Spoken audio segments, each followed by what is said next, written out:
Meet the Shulamite, a working girl, a daughter of the soil. She tends to the family vineyards by day as her big brothers watch the flocks. Her dark and beautiful skin glows in the midday sun, her body toned, abs tight, slightly rugged and toughened by this life. She is an incredibly inspiring, feminine figure. Forthright in her opinion, knows when to shut out the noise of the critics, and when it comes to a romantic tug-of-war between a king and a shepherd boy, she chooses love over luxury, grace over gold, truth over temptation. She finds her worth in what can't be bought and builds her life on the peace she's sought. Her story begins in the Song of Solomon, a series of poetic dialogues between several voices. It is a raw, human story about the power of choice and the integrity of the heart. The story shifts in chapter 5 when she finds herself in the court of King Solomon, at the time the wealthiest, most powerful man in the world. On one side, the daughters of Jerusalem, palace women mesmerized by the king's status, telling her she's hit the jackpot. He showers her with compliments, offers her jewelry of gold and silver and a life where she'll never have to work again, and certainly not out in the fields under the hot baking sun. Here's where it gets really interesting. In an era where the woman was the prize to be won, the Shulamite woman says, "No!" Her voice echoes in the palace, raises eyebrows, but for her, she only recognizes a beating heart for one, that someone is back at home. Her story is a high-stakes tug-of-war between King Solomon, the wisest man, who flatters with his words by comparing her to a majestic mare among Pharaoh's chariots. He is offering her status, the security of palace life and a crown. On the other side is her shepherd boy, who she describes as the apple tree among the trees of the forest. The daughters of Jerusalem palace women watch her every move with curiosity and judgment, asking her what makes her lover so special. Without shrinking back, she describes him with a passion that is both raw and poetic. She's bold, assertive, and fiercely loyal. She isn't just a character in someone else's story, but a narrator in her own destiny. What is uniquely special about this badass babe of the Bible is her experiences, dreams, and longings are captured for us to read. She tells us of her love. She searched the city streets for him. She could go for the sugar daddy, the luxury chariots, simple life waited on hand and foot, treasures unimaginable from all across the globe. Forget the memory of the man who truly knows her soul. Yet she chooses love and follows her heart. The shepherd is handsome, young, and brooding like her. He recognizes her love not just as pretty, but bold and dangerous. The Hebrew word ayumma means daunting, like an army with banners. She has a boisterous confidence, and when she walks into a room, she's difficult to ignore.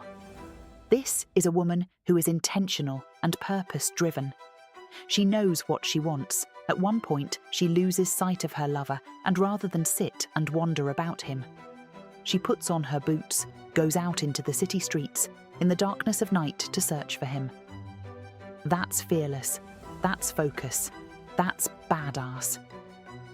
Undaunted by the faces of the watchmen or facing ridicule of local society and her own moments of regret, she hesitates to open the door for him late at night. Yet through it all, she maintains a standard for what love should be, warning the other women, do not stir up or awaken love until it pleases. In a world of now, she chooses right.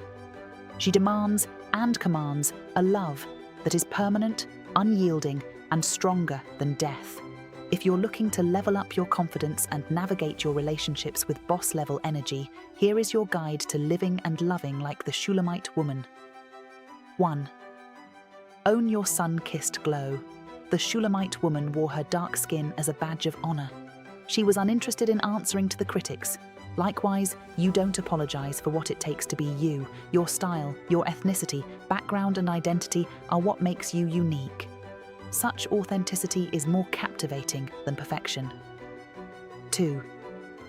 Don't let the elite, the cliques or critics intimidate you. Stand tall in the presence of a king or high society women wherever you are, without being defined by your status, title, or otherwise. 3. You belong in every room you enter. Your uniqueness is valuable commodity, a strength and not a setback. Walk into every situation with the confidence of someone who knows they are an asset worth valuing. 4. Use your voice to assert your goals. She refused to fit into a mold shaped by society, nor to be an object of beauty for a king with a catalogue of 500 wives. She spoke her desires, feelings, and boundaries. She told her lover what she wanted and what she didn't. 5. Choose what feels right for you. It may not seem right for everyone at the time, others may have valuable advice, but following your heart is knowing that the future is uncertain. Sooner or later, the economy changes. Rich becomes poor. Trust your heart and take the matter in prayer to God. 6. Her superpower was in her voice, her expressions. Do the same. State your wants to those who will listen.